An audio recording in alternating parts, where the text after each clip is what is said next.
Hello বন্ধুরা, তোমরা সবাই কেমন আছো? আশা করি সবাই ভালো আছো। আমিও তোমাদের ভালোবাসায় অনেক ভালোবাসি। আমি ঝুমা, নতুন একটা ব্লগে তোমাদেরকে স্বাগত। কালকে ছিল রবিবার। রবিবারে আমরা ওই তমলুক বর্গভীমা মন্দিরে গিয়েছিলাম। ছেলে মেয়ের স্কুল ছুটি ছিল, তাই আমরা একটু গিয়েছিলাম। তার মধ্যে আমার কাকিমা গিয়েছিল, কাকিমার ডাক দিতে কাকিমার ডাকে আমরা গিয়েছিলাম। কাকিমার নাকি ওখানে মানসিক ছিল শোল মাছ আর আম। এটা ছিল বাড়ি আসার সময়। বাড়ি আসার সময় আমরা স্টেট বাসে উঠেছিলাম। দেখো কি ভিড়। তারপরে এসে চণ্ডীপুরে নেমে গিয়েছিলাম। চণ্ডীপুরে নামার পর যে বাসটা ধরেছিলাম সে বাসটা দেখো খুব সুন্দর। আর ওই বাসটা ওঠার সঙ্গে সঙ্গে প্রচুর রিমঝিম করে বৃষ্টি পড়া শুরু করে দিয়েছে। তখন বাজে 2টো।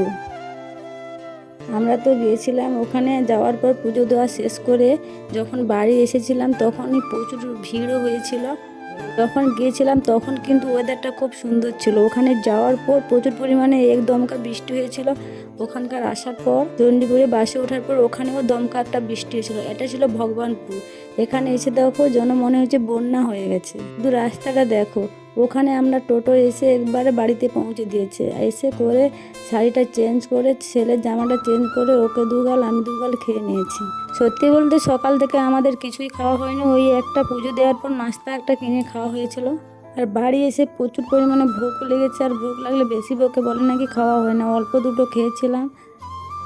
এখন অল্প দুটো খেয়ে নিই, সন্ধ্যেবেলা দুটো চা আর মুড়ি করে নাকি না খাওয়া হবে। এখন অল্প দুটো তাকে দুগাল আর আমি দুগাল। মোর ছেলে তো সারাদিন খায়নি, তাই হিক্কা তুলছে, ওকে বেশি খাওয়ানো যাচ্ছে না। আর আমি ওর সাথে সাথে দুগাল এক থালায় নিয়ে এসে দুগাল খেয়ে নিলাম। খাওয়া দাওয়া শেষ করার পর যখন ফ্রেশ হব, ফ্রেশ না হলে শরীরটার জন্য শান্তি হচ্ছে না। এখন আমি ফ্রেশ হয়ে এসেছি, তারপরে দেখো শরীরটার জন্য শান্তি লাগছে। এখন আমি চুলটা গুটিয়ে মাথাটায় গফা করলে মনে হবে যেন শরীরটা কি শান্তি। এখনকার মতন এই পর্যন্ত। আবার দেখা হচ্ছে অন্য কোনো ভিডিও নিয়ে। লাগলে একটা লাইক, কমেন্ট, ফলো দিয়ে পাশে থেকো। টাটা।